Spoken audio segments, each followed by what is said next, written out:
Welcome to our education video on entry. My name is Mark Fiddler, and I will talk you through all the things you need to know about the rules of entry. We will look at the reasons the Residential Tenancies and Rooming Accommodation Act of 2008 provides to enter a premises during a tenancy, the requirements for filling out an entry notice, along with restrictions on when entry can take place. We will also discuss information on entry when a leaving notice has been issued, cover specific requirements for entering when a premises is for sale, and cover off on entry for rooming accommodation agreements. The Residential Tenancies and Rooming Accommodation Act of 2008 sets out a list of reasons that entry can take place for a general tenancy. The list of reasons provided on this slide all require 48 hours notice as a minimum, unless mutual agreement is obtained with the tenant to enter earlier. Entry for repairs, smoke alarms, safety switches, showing a prospective tenant or buyer, or evaluation can take place by a secondary agent if the tenant agrees or the agent produces written evidence of the agent's appointment. A couple of things to note here.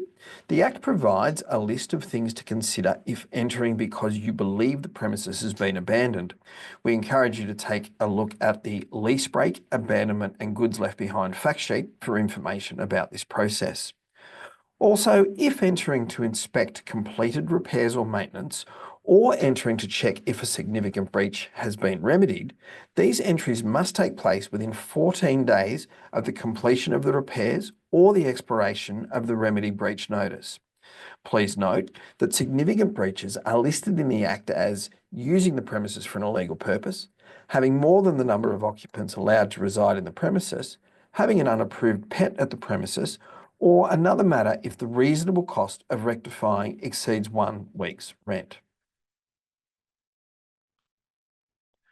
As noted on the slide, if entering to inspect the premises, the agent must provide 7 days' notice and there must have been a minimum of 3 months since the last entry for the same reason. Please note that the first general inspection can take place at any time after the start of the tenancy. Subsequent inspections must be 3 months since the last one.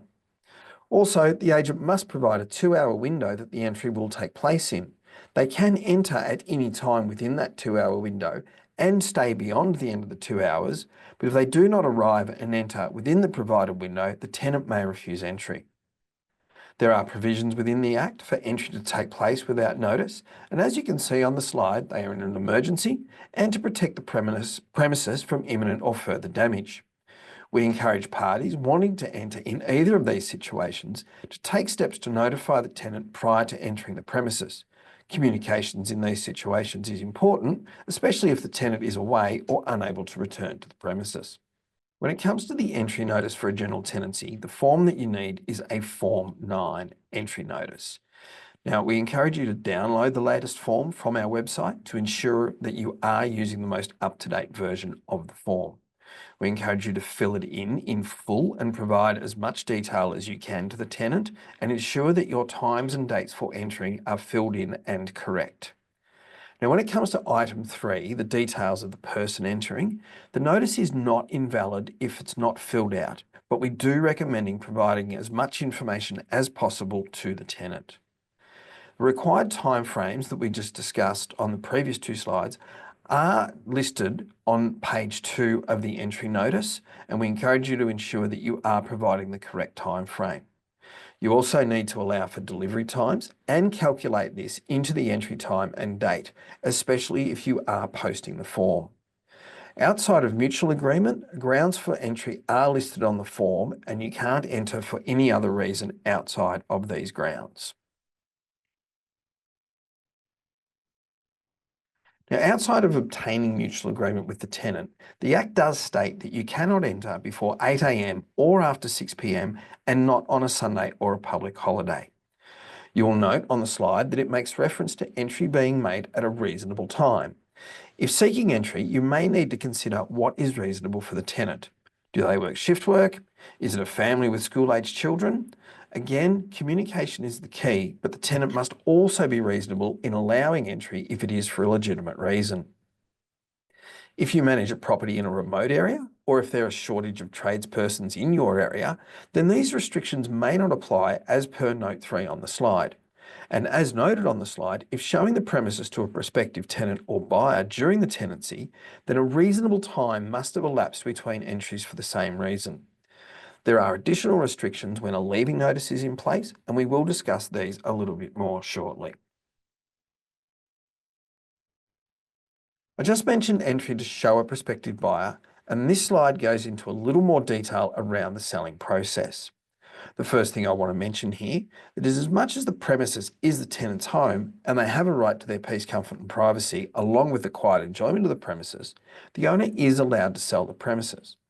We encourage both parties to be respectful of each other's rights throughout this process and communicate throughout to make the process as seamless as possible.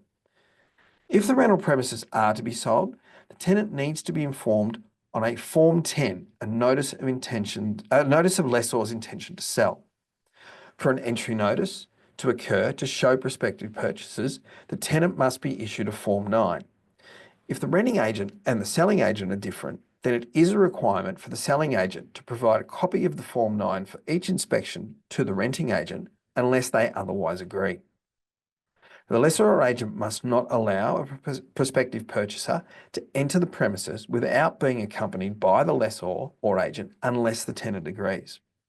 And also, the tenant must agree in writing to an open house or auction if it wished to be held on site.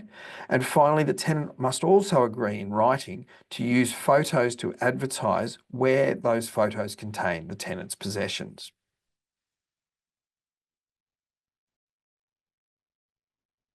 As I mentioned earlier, there are some restrictions on entry when an ending notice has been issued. So if a tenant has issued a notice of intention to leave, or the managing party has issued a notice to leave, then during the period these notices are in place, entry cannot take place more than twice in a 7-day period. As an example, the 7-day block of time starts when the notice has been issued for ending the tenancy. So in this case, as shown on the screen, let's say it was done on a Tuesday. Now the examples show 3 types of entry to occur. Yes, the routine repairs is okay for Thursday, and yes, the Saturday inspection to show prospective tenants is okay, but the Monday inspection would not be as it falls within the 7-day period and would be a third entry in that period. Now the entry provision for emergency repairs, compliance for fire and electrical safety are exempt, and so is mutual agreement if both parties agree to the entry taking place. In other words, the emergency and compliance type of entries are permitted to occur and not restricted in the 7-day period.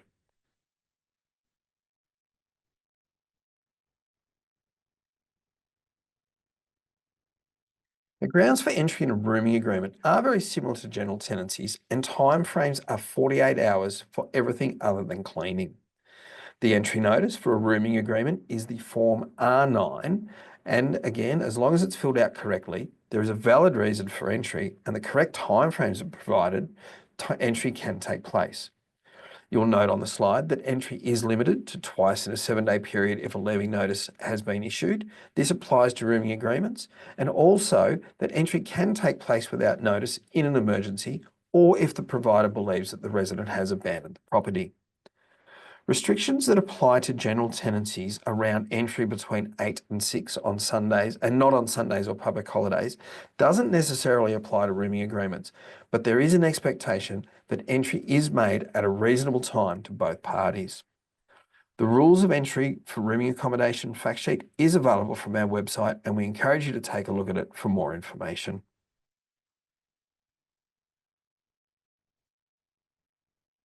The rights and obligations in regards to entry as set out in the Act are known as the rules of entry. Entering outside of these does carry penalty units and could be considered an offence. We encourage parties to communicate and discuss any issues, but if things cannot be self-resolved, then the RTA's dispute resolution services are available, or an urgent application can be made to QCAT. This may be the tenant making an application because the agent is not abiding by the rules, or it may be the agent making an application because the tenant is failing to allow entry. If the matter does go to QCAT and the referee makes an order regarding the entry, then the order can be considered a new rule of entry and parties must abide by that new rule. So in summary, the tenant, when they enter into an agreement, can expect the quiet enjoyment of the premises, but they must remember that the managing party also has a right to enter. If an entry notice is issued and the tenant is not going to be present, it is not a reason for the entry to be prohibited. An agent can enter without a tenant present as long as they are meeting the requirements as per the Act. So for example, if they're entering to show a prospective buyer, they must be present with the buyer when they enter. On the other hand, if the tenant is present, they have a right to remain in the property while entry takes place. And as I've mentioned right throughout, communication is key. Be respectful of each other's rights and responsibilities when it comes to entry and discuss any issues that may come up. And if there is mutual agreement to enter outside the rules, please document your agreements. Hopefully these tips will minimise any issues when it comes to entry to the property and assist in ensuring the tenancy runs smoothly. So thank you for listening to our information regarding entry. Further information about what I have discussed today is available on our website at www.rta.qld.gov.au or through our other channels, including our YouTube videos and podcasts. Our friendly contact centre staff can also assist you with your tenancy or bond queries on 1300 366 311. And to stay in touch and receive regular updates from the RTA, we encourage you to sign up for our monthly e-newsletter or follow us on LinkedIn using the details on the screen.